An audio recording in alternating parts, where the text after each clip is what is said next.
Guys, and good evening. Saan man sulok kayo ng mundo, napaka-interesting ng topic natin ngayon. Lang sa ating channel, huwag mo kakalimutan na mag-subscribe at i-click din ng notification bell para ma-notify ka at ikaw yung kauna-unahang makaka-receive ng mga video na katulad nito. Alright, so let's proceed. Ngayon, ang pag-aaralan natin is ipapakita natin kung paano gumagana yung autoresponder. And ito, basahin na lang natin. Vlog and autoresponder. How it works, leads and sales funnel. Yan.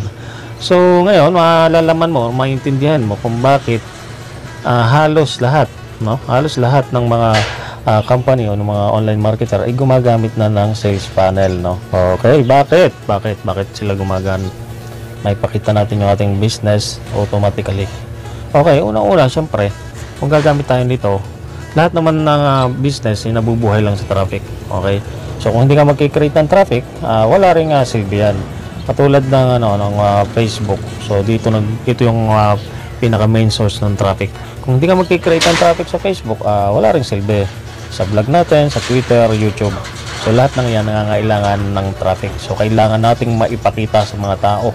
So yun lang ating gagawin natin, magki-create tayo ng traffic o yung mga tao na nakakakita sa ating business. Okay, so ito yung mga source of traffic natin. FB, blog, Twitter, YouTube, Google, Instagram, LinkedIn, or other social sites. So, ang good news, dahil meron na tayong sariling blog, pinagsama-sama na natin dyan yung YouTube, yung Google, yung Instagram, or mga videos, or lahat ng information ay nasa sa isa ng lugar. Kaya tayo gumagamit ng blog. Kung blog naman, mapupunta siya sa capture page, bootlink, or ManyChat. Ayan. Ngayon, papakita natin ano ba yung capture page, ano bang itsura niya, ano yung bootlink, ano yung ManyChat. So, sa ManyChat, nandiyan yung leads or yung mga prospect na pupunta sila doon and yung sales funnel. So, nasa loob siya ng ManyChat. So, pakita naman natin from traffic, dahil tayo nag-create ng traffic, nag-promote tayo, mapupunta sila, yung mga tao, yung leads, mapupunta saan? Sa capture page. So, pakita natin itsura ng capture page. Yan. So, ganito yung itsura ng ating capture page. Ngayon, dahil nag-create tayo ng traffic, pag pilinin nila yan, katulad yan, and nagka-interest sila, binasa nila, so, sino ba namang hindi gusto na kumita ng ganyang amount? So, nag-click sila dun sa let's chat. Okay. Clinic nila yan. Alright. And then, kinontinue nila. Okay. Ito yung tinatawag nating capture page. At dito sila mapupunta. Okay, punta naman tayo doon sa pinuntahan niya. Yan, dito sila napunta. So, pakita natin yung mga audience. Yan, lahat ng magkiklik doon sa capture page ay makakapture ng ating sistema. So, ayan. So, ito yung sample natin. So, dito sila mapupunta. Meron din siyang live chat. So, ito na yung ating sales funnel. Ayan. Okay, sample natin yan. Okay, right. Balik tayo dito. Okay. Doon sa capture page, bootlink na ginamit natin ay dediretso sila sa FB page para i-follow up. Okay, gumagamit tayo ng messenger follow up, and within and inside the messenger nandun na rin yung blog. Okay, tumutulong na rin siya para mag-follow up. So, ipakita naman natin kung anong itsura ng follow up. So, balik tayo dito. Ayan. Anong itsura ng follow up doon sa automation? Ito po yung ating sales funnel. Okay, so may dalawa tayong klase. So, ay pwedeng gamitin sa anumang business. O anumang dala mong business, pwede natin itong gamitin. So, itong yung sinasample natin is sa M Global. So, meron na tayong Filipino and English. Ibig sabihin, kung foreigner, no, pwede silang pumasok through English. And kung mga Filipino naman, okay, so ito yung follow-up natin, di ba? Yan. Sa sila pumasok, ay mapapollow up natin sila. So, nakalagay dito, after one day, so yan, continuous siya. Ito yung sequence. Alright, so hindi ka na mahihirapan mag-follow up, mag-manual, kasi nandito na. Yung sistema na yung gagawa para sa iyo, at ang gagawin na lang natin is 10% na lang ng effort.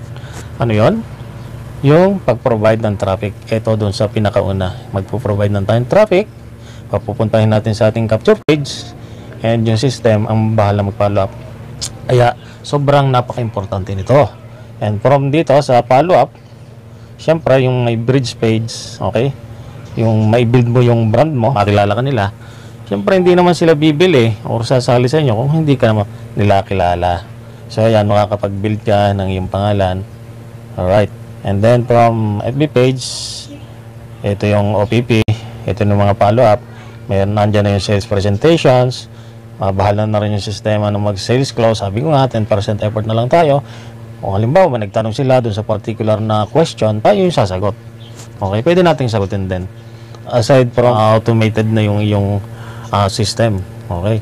And siyempre, kung na-close mo na yung sales, siyempre, kikita na tayo ng sales commission. So, ganun siya umiikot ang atin. So, paulit-ulit lang siya. Loop yan tawag dyan. Iikot lang siyang ganyan para makakuha tayo ng maraming sales. So, unlimited traffic dapat ang ating gagawin. So, napaka-importante na mayroon tayong sales funnel na katulad nito. So, ayan guys. I hope na nakukuha nyo, So, ulitin natin. Ito lang yung from traffic. Promote lang ng promote. And then, sa capture page, gamitin natin yung boot link, yung capture page, katulad nito.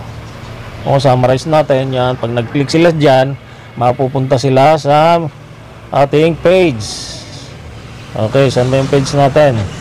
Pakita natin kung anong itsura ng page. Okay, sa mga wala pa. So, ayan, ito yung page natin. Marami tayong page.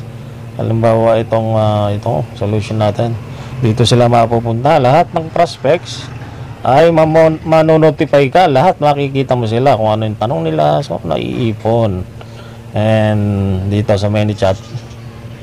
Okay, ManyChat tayo. Ito yung ManyChat. So, ito yung audience natin.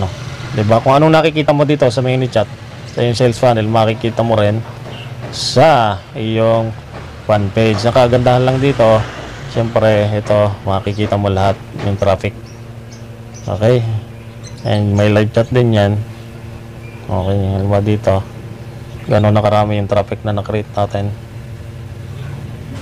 Makikita rito live chat yun, 165 ang nakikipag-chat at nagtatanong. Ano mo to sa lahat ng business mo, pwede mong gawin siya sa anumang business mo. Ayan. Ayan, napakaliwanag, di ba? Kung gagamit kang ganitong sistema ay mapapadali mo ang iyong pagninegosyo, pag-online business.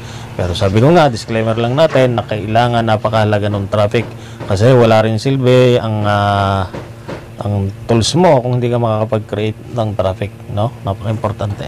Pero yan, pag nakapag-create ka ng traffic ay automatic na sila dyan, papasok na sila dyan hanggang sa magkaroon na tayo ng earnings. Okay, so hanggang dito na lang guys, and I hope na may natutunan kayo sa araw na ito. This is Coach Rob, at huwag mo kakalimutan siyempre na mag-subscribe. Thank you, hanggang sa muli, bye bye.